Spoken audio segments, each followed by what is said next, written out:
Olá, eu sou o professor Ivo, do curso de Instalador e Reparador de Redes de Computadores. E na disciplina aí de conceitos básicos de redes de computadores, eu vou falar um pouco sobre a camada de rede, em específico a seção 6.2, roteamento. Então, no capítulo 6 do CCNA Routing Suite é apresentada a camada de redes. Neste vídeo vou abordar apenas a seção 6.2, roteamento. Então vamos lá. Uma importante função da camada de rede é direcionar os pacotes entre hosts. Um host pode enviar o pacote para ele mesmo, para um host local ou para um host remoto. No caso de ele enviar para ele mesmo, ele pode fazer um ping para ele para testar, né? Usando aí o IP 127.0.0.1, que é conhecido aí como o endereço de loopback. Então, também no host local é possível fazer uma comunicação, onde é um host na mesma rede do host emissor e os hosts compartilham o mesmo endereço de rede. Então, um exemplo, 192.168.1 ponto alguma coisa. E também é possível fazer a comunicação via host remoto, onde este é um host em uma rede remota. Então, os hosts não compartilham o mesmo endereçamento de rede. Então, o endereço IPv4 de origem e a máscara de subredes são comparados com o endereço de destino e a máscara de subrede para determinar se o host está na mesma rede, ou seja, na rede local, ou se está em uma rede remota. Já o gateway padrão é o dispositivo de rede capaz de rotear o tráfego para outras redes. É ele que encaminha o tráfego para fora de uma rede local. Isso ocorre quando o host de destino não está na mesma rede local do host emissor. O gateway padrão saberá onde enviar o pacote usando a tabela de roteamento. O host de envio não precisa saber para onde deve enviar o pacote, diferentemente do que cabe ao gateway padrão, né? O roteador do gateway padrão. A tabela de roteamento de um host, geralmente, ela inclui aí um endereço gateway padrão, que é o endereço IP do roteador da rede em que o host está.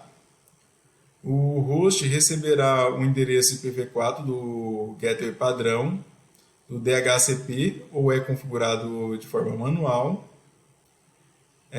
Ter um gateway padrão configurado cria uma rota padrão na tabela de roteamento de um host, que é a rota para a qual o computador enviará um pacote quando precisar entrar em contato com a rede que estiver remota, uma rede fora da rede que ele está utilizando. Em um host Windows, você pode exibir a tabela de roteamento utilizando o comando aí route_print ou netstat -r. Então, 3 seções serão exibidas, entre elas a lista de endereços a lista de interfaces que possui uma lista de endereços MAC e o número de interface de rede atribuída ao host. A tabela de rotas IPv4 que possui uma lista de todas as rotas IPv4 conhecidas e a tabela de rotas IPv6 que possui a lista de todas as rotas IPv6 conhecida naquele equipamento. Quando um roteador recebe um pacote de uma rede destinada a uma rede remota, ele precisa examinar a tabela de roteamento para determinar para onde encaminhar o pacote. A tabela de roteamento de um roteador contém as rotas diretamente conectadas, onde essas rotas são provenientes das interfaces dos roteadores ativas configuradas com endereço IP, rotas remotas, onde essas rotas são provenientes das redes remotas conectadas a outros roteadores, e elas são configuradas manualmente ou aprendidas através de um protocolo de roteamento dinâmico. E também temos a rota padrão, que é para onde os pacotes serão enviados quando uma rota não existir naquela tabela de roteamento. Então, segundo essa imagem desse slide, o roteador 1 ele possui três interfaces conectadas diretamente a ele. Naturalmente, ele vai conhecer essas três redes, a 192.168.10.0, a 192.168.11.0 e a 209.165.200.224. Então, R1 também vai conhecer duas redes remotas que ele vai aprender aí com o roteador R2, que está diretamente conectado a ele. São as redes 10.1.1.0 e a rede 10.1.2.0. Em um roteador Cisco iOS, o comando show IP route é utilizado aí para exibir a tabela de roteamento de um roteador IPv4. É necessário estar no modo exec privilegiado para rodar esse comando. A tabela de roteamento mostra rotas diretamente conectadas e remotas e como cada rota foi apreendida, a confiabilidade e a classificação da rota, quando a rota foi atualizada também pela última vez e qual a interface que é utilizada para alcançar o destinatário. O roteador examina o cabeçalho de um pacote de entrada para determinar a rede de destino. Se houver correspondência, o pacote será encaminhado usando as informações especificadas na tabela de roteamento. Quando uma interface do roteador é configurada e ativada, as seguintes duas entradas de tabela de roteamento são criadas automaticamente. O C aí, que identifica que a rede está diretamente conectada, e a interface é configurada com um endereço IP e ativada.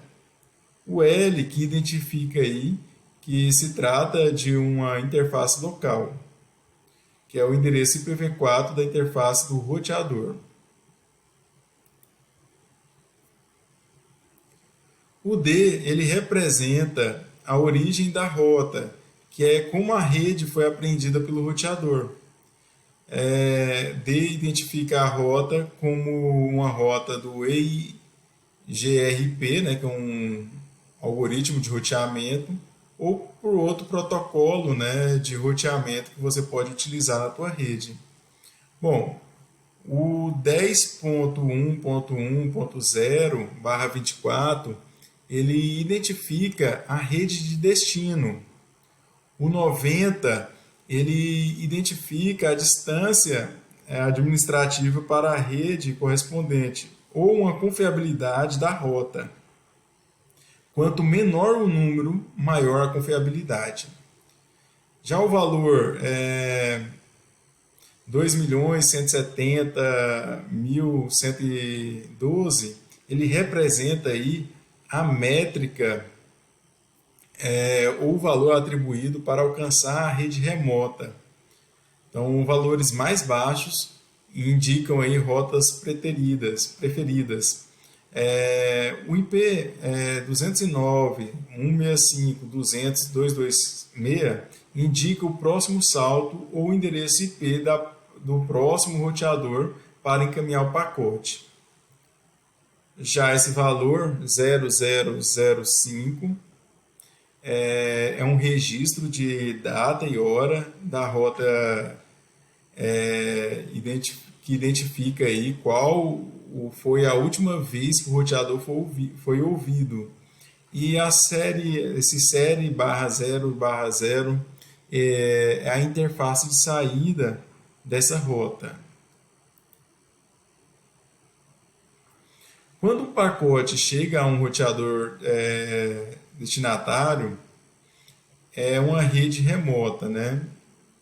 ele encaminhará o pacote para o endereço de próximo salto correspondente ao endereço de rede de destino na tabela de roteamento. Por exemplo, se o roteador R1, na figura aqui, ele recebe um pacote destinado a um dispositivo da rede 10.1.1.0/24, ele o enviará para o endereço de próximo salto, que é 209, 165, 200, 226.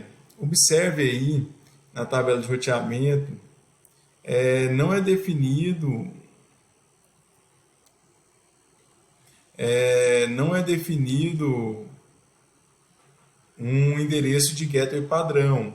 Então, se o roteador recebe um pacote para uma rede que não esteja na tabela de roteamento, ele vai descartar esse pacote nessa situação, uma vez que não tem rota padrão. Bom, agradeço aí a sua atenção. Se você gostou do vídeo, curte ele. Assista o próximo vídeo aí que aborda a seção 6.3 do capítulo 6. Um grande abraço.